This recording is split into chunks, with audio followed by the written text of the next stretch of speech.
Hello, and welcome to Beyond the Point podcast with me, Allie Christensen. I'm curating the content I wish I had had as a dancer and creating strong, healthy, thriving dancers for the future.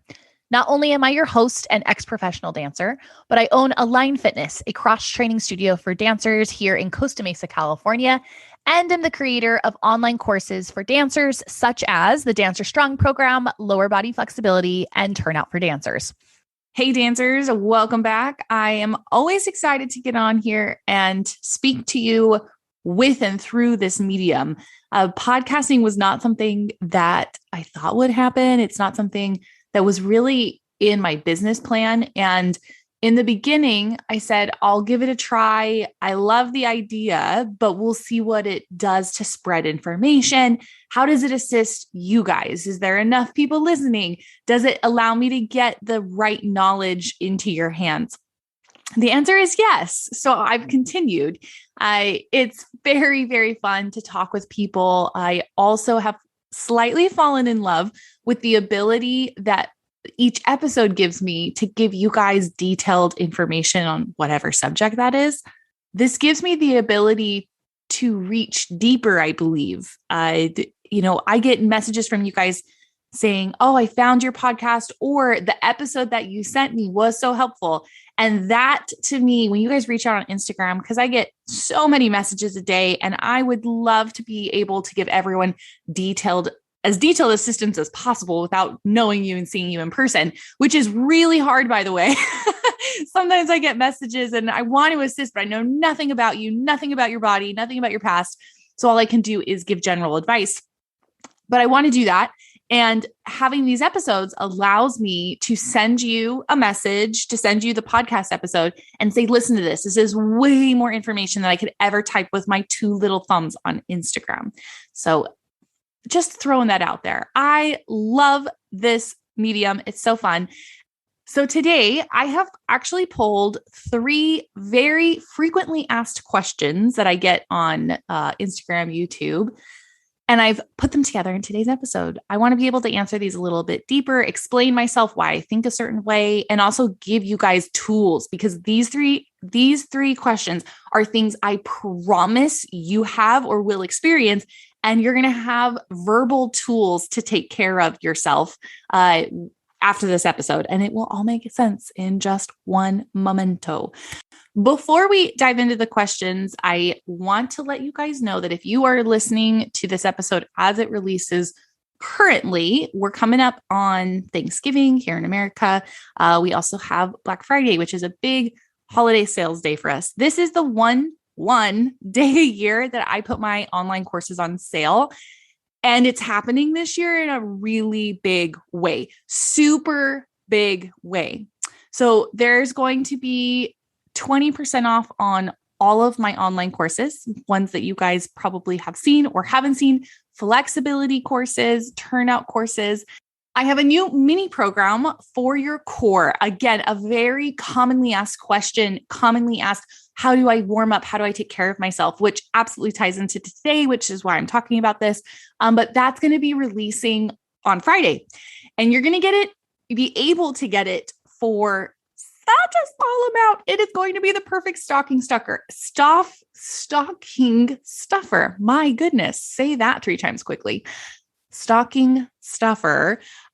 Really, really perfect little gift to give any dancer in your life.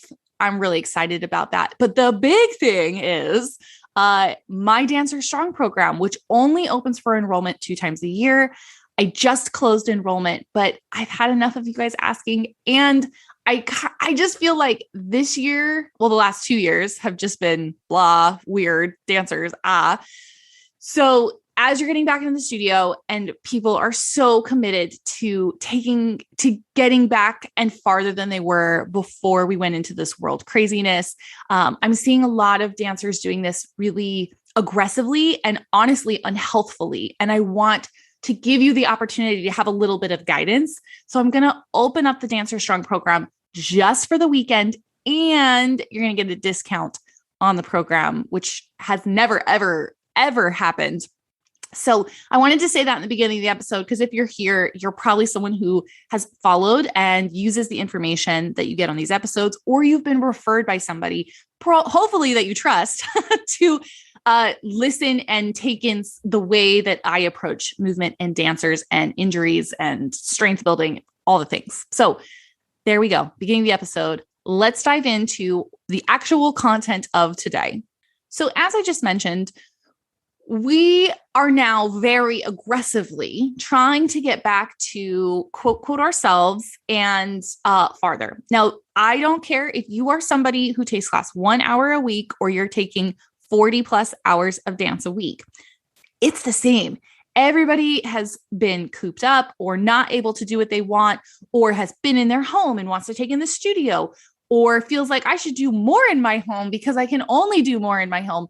And we're making this transition back into the studio gradually around the world. And people are getting so injured, and not only so physically injured, but mentally injured, emotionally injured. But what I can really assist you with is the physical and a little bit of the mental. So I thought, what better way to assist you guys to have a tool to take care of yourself than share some of my favorite ways to communicate with your teachers, because that is very hard to do. Now, in talking to your teachers, there always must be a level of respect, and I believe a humble but assertive approach when you are dealing with an injury in your body. Now, I always speak honestly. Try to be kind, but honestly, on this podcast, there is a big percentage of the dance world still that does not really take care of the things leading up to injury and injury. Part of this is because there's so many people in a class. Part of this is that sometimes, especially younger dancers, just are lazy. I don't know how to say that nicely. I definitely experienced that. There's a certain generation of dancers that generally doesn't work as hard in an hour chunk as dancers in the past generations. And there's pros and cons to that. So that's a whole nother thing to unpack. But there's a lot of reasons why your teachers are pushing. But a lot of that comes from past experience, doing what their teachers did. And if you were my generation or older, gosh, teachers could be brutal. They don't care if you're crying in class. They don't care if something hurts. And they just want you to keep pushing. Now, I said that with a big disclaimer that there are amazing teachers in the world. And I am confident that we are moving in a direction away from that and towards better engagement and work from both teachers and students. So blah, blah, blah, blah, blah. Now, what do we do when we need to talk with a teacher and say that we're injured? I like to say something like this. Hey, Miss Allie, I have been working really hard to improve my flexibility, and I've noticed that it feels like I have overworked my hamstring. I feel this tightness. It really restricts me when I move forward, and I don't feel like stretching is the answer today. I am here to participate in class at my 100% today. So how could I do that in your class without overworking my hamstring? You've showed that you are respectful by the way you've approached. You have acknowledged that you're still asking to be here and working, and you're asking for a modification. I love it. I really think that, 90% of the time, that's going to work. And they're going to say, oh, okay, great. So don't do this. And when we do this, go ahead and skip that. And if it really feels bad, why don't you step up on the side? Now, there's a second scenario, and this would be when maybe a teacher doesn't fully acknowledge the extent of your injury, or, oh, yeah, you should just stretch it out, or, that happens to most dancers, or, yeah, you just got to push through that. Those are comments I've personally heard many times. I still hear them in the studio when I take class, and my students come back and report these all the time. So when you get a teacher that says that, so you've said the first, You've set the stage that you're there to work, that you are ready to take action in the way that you can. What would she recommend that you do so that you can be in class as fully as you can? If they say something like that, I recommend saying, thank you, Miss Allie. That is absolutely true. And sometimes I've had things in my body that I know I can move through and make feel better by movement. But this feels different. And this feels like something that I get to step out of class so that I do not hurt myself more. My goal is to be able to perform a Nutcracker, go to YAGP, do this competition, take class for the rest of my life. And I'd like that to happen. So I'm going to take care of my body right now by not doing these movements or by choosing to sit down on the side. Ooh, now, I hope teachers take that well. I believe that everything is in the way you deliver something. And I have no control over how the teacher does that. But those are two suggestions of ways to start a conversation with your teacher. And if you're a teacher, watch out for those types of things, especially with novice and young dancers. They have no idea how to communicate what's going on in their body. They really don't. I get kids, especially under the age of like 16. I mean, adults do this too, but under the age of 16 happens all the time, where they come into me because they have an injury. And I say, where does it hurt? And they can't tell me. They can't tell me where it hurts. I don't know. It just hurts. And I'm like, okay, can you use more descriptive words? Does it feel? And I give them a list of things and they can't tell me. That's okay, but watch out for that because it is more prominent than I think we give credit for, that kids and you know what, everyone just sometimes does not know how to communicate. And again, from last week's episode with Kylie, she was talking about her young professional self. Like right after she got out of the college, she got her first big company job and she thought there was a certain thing that she should be doing, a certain way she should be pushing herself, not communicating, not talking about her injuries. As a professional dancer, she thought that was what professional dancers do. They push through. They don't let pain get in the way. They push through injury. They keep going. And she later found out, oh, that's very immature. That is not a wise dancer. That is not a wise director decision. That is not what we want. My control over how the teacher talks back is not there, but I have found that this is one of the most successful ways. And, again, tweak it how you feel. But what I'm looking for when people come to me with an injury is that they are still looking to participate as fully as possible, which is going to look different for every injury they have or thing they have. They're accountable about what's happening currently. I did this. I feel this, not I can't. And then asking for assistance to create the solution or presenting a solution for the problem. I will also say that this is a great opportunity. I will also say that this is an opportunity if you are choosing to not participate in class. Do not sit on the side of the studio and do nothing. Take care of your body. And if you don't know how to take care of your body during an injury, dun, dun, dun, dun, this is where I come in. This is where people like myself come in.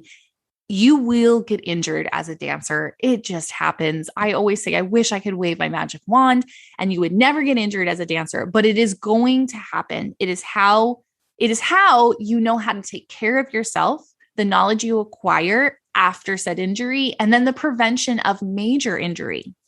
So if you are thinking back and realizing like, oh, I've had this happen, I sat on the side and I really had no idea how to take care of myself.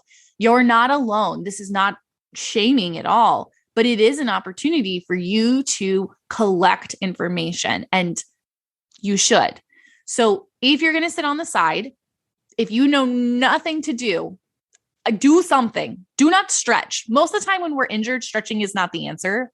FYI, don't stretch right after you get an injury.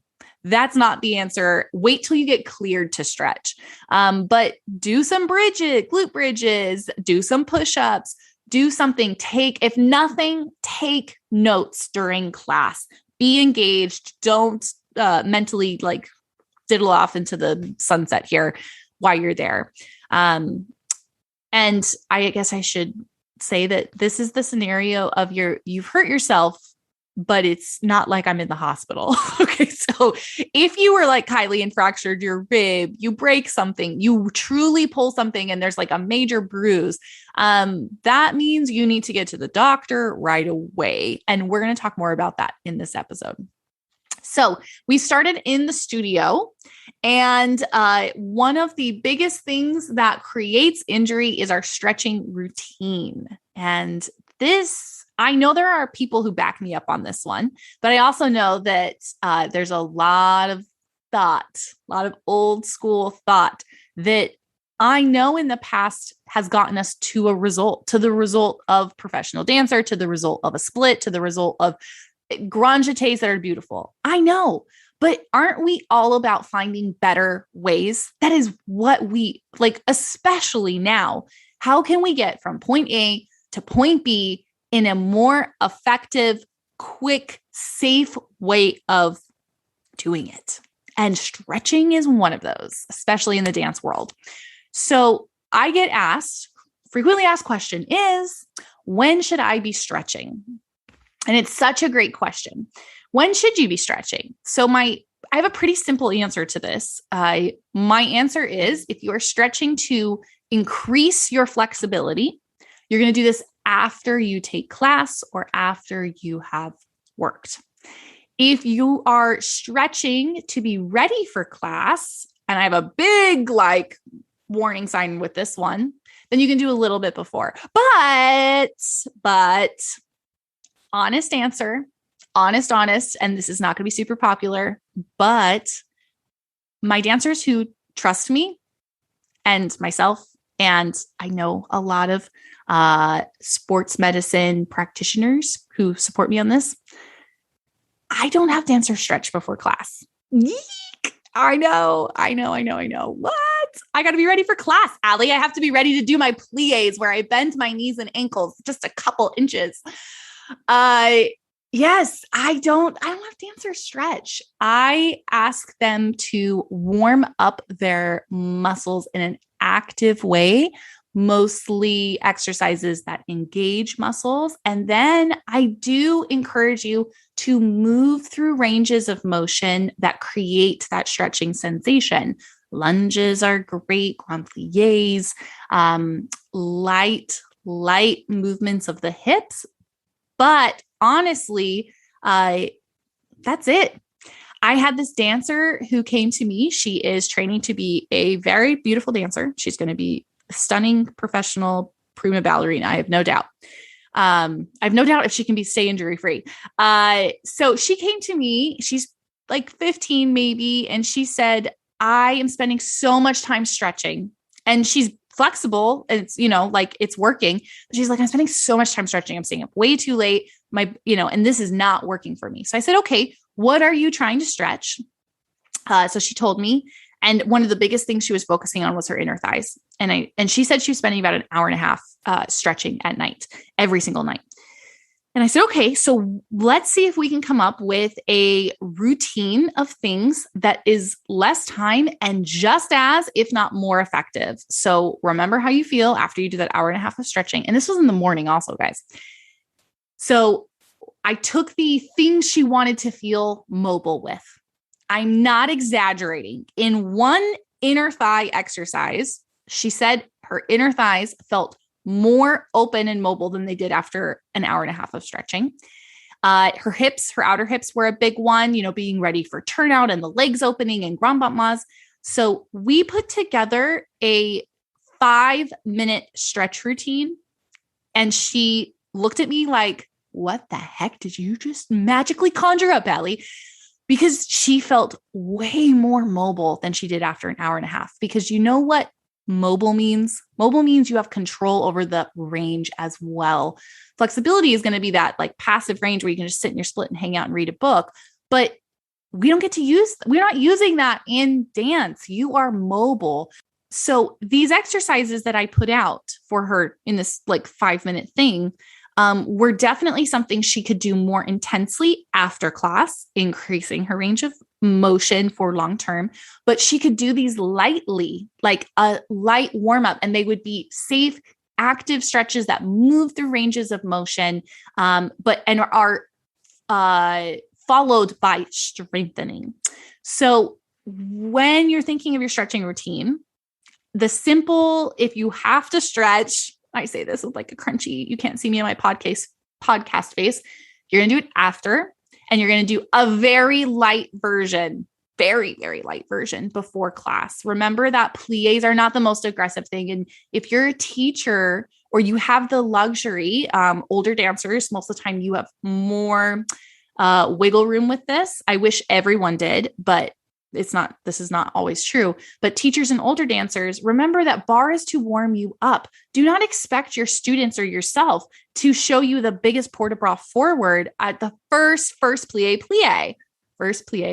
Yes.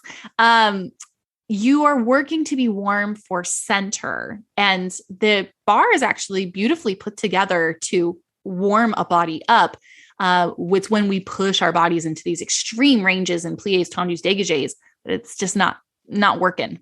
In my Dancer Strong program, I've been getting a lot of messages and pictures right now, which is so exciting because I'm getting a lot of pictures of ranges of splits changing. And the messages are like, Allie, we didn't even talk about flexibility. What the heck? And it's so exciting because one, I think there's for a lot of us, there's a very traditional way of increasing flexibility that we think of. And there are some ways that don't seem like flexibility that can sneak in there, and they actually are working on your range of motion. You just maybe don't realize. But then there's also so much of the mobility stability aspect. Something has to be stable so something can be mobile. That means you have to strengthen so something can move. When we put those together, the body unlocks. And that's what the whole Dancer Strong program is about. How do you put exercises together to assist a dancer to reach their fullest potential in their body? And how do we injury prevent? So flexibility after class, no flexibility before class. Do your strength work. That's what we want to do. And our third most frequently asked question is when to refer a dancer on past the studio. Meaning, when is it time to step outside of the studio and look for assistance beside your dance teacher? Now, this information applies to student and teacher. Doesn't matter who you are, the information would be the same. Now, knowing our scope of knowledge is very important in this topic. As a student, you know your body to a certain level. And when you keep coming up on the same issue over and over, gripping hips, quads that won't let go, pain in a joint, back spasms, Achilles issues, the list goes on. When you keep experiencing the same thing over and over, you don't have the answer that your body needs to correct it. If you did, you would have already corrected it. So it's time to go up the chain of command here, as we say. Now, I think that you can ask your dance teacher, hey, my Achilles bothers me when I'm jumping. Any suggestions? And they're going to say, yeah, get your heels on the floor. And you're going to try and get your heels on the floor, and it's either going to help, and you're going to be like, oh, I didn't realize I wasn't jumping with my heels on the floor. Or you're going to be like, nope, still hurts. That is the moment you stop with the dance teacher and you move on. There's nothing wrong. There's nothing wrong with your dance teacher, but a dance teacher has a certain span of knowledge, and it's not in their dance knowledge description to assist you with pain and to really assist you with tightness, gripping, that kind of stuff. Some teachers do have some of that knowledge, but just being honest, most dance teachers don't. And if you think you do, really be tough on yourself. Are you solving the problem like that? Because that would be where your scope is. You're not a doctor. You're not a trainer. There's certain things, you're correcting techniques. So when you're the student, you have the opportunity to ask the teacher. And if that doesn't make the difference, you need to move on to the next person. And that does not mean your dance teacher is not good at what they do. Dance teachers, I see too many times teachers offering solutions that sound like diagnosis. I can't diagnose. I am not a doctor. You need to be very careful how you talk about an injury. One of the most common ones is saying, "Oh, it looks like you have scoliosis." Scoliosis is a diagnosis. You do not have the power, the knowledge to say that. And a lot of the time when there's little things like that, and I'll use that scoliosis example again, when there's minor change in the spine or muscles, most of the time that's not true scoliosis. That is incorrect movement patterns that are creating a shift in your body. And that's what happens in the body. It's not scoliosis. So just as the example, so dance teachers, be very careful. Dance teachers, you should have absolutely positively in you are doing your best job possible. You should have a referral source. I have a referral source. You should have a trainer that you trust, somebody that can deal with imbalances in muscle structures. And sometimes I have a few people I know, I do consider myself in this category, who can deal with minor aches and pains. And that is not every trainer. Just like a dance teacher doesn't have that knowledge. All trainers do not have this knowledge. And again, when I'm talking about myself, or there's a couple people I'm thinking of who are in the same realm, we are very clear on what we know and what we can do. So I personally always tell a dancer who's coming to me in pain. I get a lot of dancers who come to me with or get referred to me from teachers with gripping hips, overactive hip flexors, quads, low back discomfort or pain, knee pain, ankle pain, Achilles stuff. And so when you come to me in pain, the first thing I always say is I am not a doctor or a PT. I am not diagnosing. And we're going to see if there are movements that can make a difference in the way that ache or pain feels. And if I can't make a difference in one session, I'm going to refer you to a doctor, because I know what my knowledge can do. And I will throw everything I can at it to assist you to create a different experience in your body. And when we have the beginning of overuse things, or maybe there's like pinching in the hip because one muscle's not doing its job, I have a lot of knowledge to assist that. And if that makes the difference, then we're on the right path. But if that doesn't make the difference, then you need to move on to the next person. And that would be a sports medicine doctor. So teachers, you should have, and students, you should be looking to a trainer like myself or someone else who really, really understands dancers, who really, really knows how to deal with the general aches and pains. And that includes when to refer on. And then you should have a PT. You should have a sports medicine like chiro/movement person. And then probably have at least knowledge of an ortho that deals with dancers. Now, when you're referring on, I know that insurance wise, the system is so bad. It's so bad, but I know a lot of people go to their general like pediatrician or GP to get a referral to go somewhere else.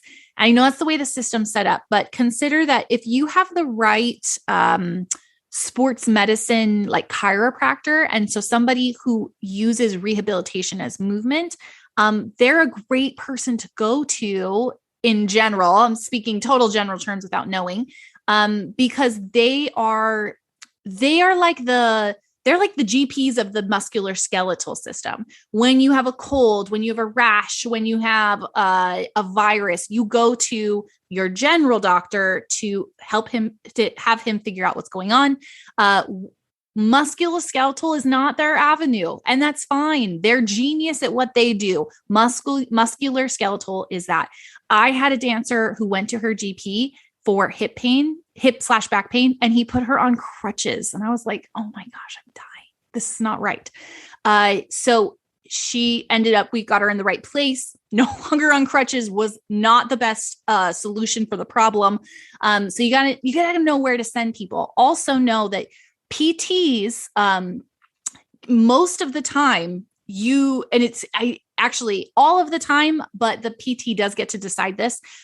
You can go without a referral. You can go take care of your injury with a PT. I love the referral source of Dance Medica. All of their PTs in there are past dancers or are so knowledgeable in dancers that they understand what the demands are, and they will assist you to get there as quick as possible without taking you out completely. All of them understand that movement is necessary. When we're looking at referral sources, you want to be searching for someone that is doing active care. If you have an injury right away, like you sprain your ankle or you tear something, there's a small window where what we call passive care is important. And that's like icing, heating, stem, ibuprofen, resting, swelling, compression. Those are passive care things, and they're important in a certain window. But after that certain window, it's not enough, and it's not going to make a difference in your recovery. There are PTs that most of their office is set up that way. So you want to be looking for someone who does active care. So having a trainer, having a PT/chiro rehabilitation person, and then knowing where to ask for an ortho. That's really important. I'll say this all the time whenever I talk about injuries and going to the doctor. If you go to a surgeon, you are going to get the surgical answer, and that's really important. But you're getting the surgical answer. They have no practice, I'll say, in rehabilitation without surgery. That's what they do. If you go to a PT, they don't know what a surgical answer would be because they are not surgeons. So whenever you're when you're referring up the chain, when you're going to these people, know what you're going for, be clear on what you should expect. And if you don't know what you should expect, you should ask them. Ask them what the timeline is. How long till I see results? And guys, results are not instant. There are many, many things that we can change. The pain level, we can do a lot, but most cases are not instant. But they should not take weeks and weeks and weeks to see a small amount of change. So you need to ask them what they expect of your timeline. I say give everyone 2 to 3 weeks of consistent work, and you should see a medium amount of change, unless you are like talking about like a broken ankle. We got to be reasonable. But if we're talking about if we're talking about muscular things that happen inside of the body or things to do with the joint, and there's no structural issue, it's just a pain or feeling, then yeah, we're looking at like 2 or 3 weeks to start making some change. And then it is very much up to you that you do the work, and then it has to progress. So again, if you're looking for some information on people that work with dancers, I would recommend Dance Medica. They have a good resource system of people that they'll try to match you up with someone near you or whatever you're looking for. I am here and do this because I love it. And if you are somebody who has little aches and pains or is realizing you want to work on strength and stability and you want to be proactive, or you have technical issues like extensions or arabesque or your posture or plie that you want to work on, I am a resource. I'm here for you. I can assist you guys to do this in one session or multiple sessions. Of course, one session is not that much, but meaning if you just want a little bit of guidance, I am a great place to start. And if you don't know where to go, I'm also a great place to start. I will assist you to find the people that will make the biggest change the fastest. And if I know somebody who's local to you I will always refer you to them because in person is awesome, right? We love in person, but I work virtually, and honestly, most of my clients these days, even before COVID, so before this all became cool, are virtual, and we make huge changes. And in the Dancer Strong program, all virtual, no in person, no actual live guidance in that regard. And we're making huge changes. So it's very possible with the right information, and you just got to search it and find it out.